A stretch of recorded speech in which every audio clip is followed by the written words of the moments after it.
गे गोरकी कोन फिल्टर मारै छै तू रील में आग लगाबे दिल में ना।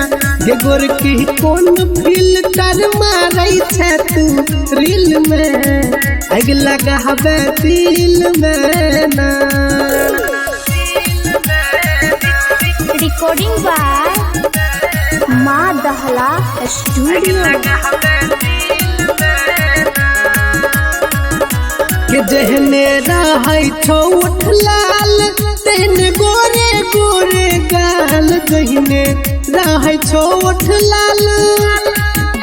के जहने रहै छौ ओठ लाल तेहने गोरे गोरे गाल। कहियो घूमे ला चले ये कहियो घूमे ला चले हमरा संगे झील में आग लगाबे दिल में ना।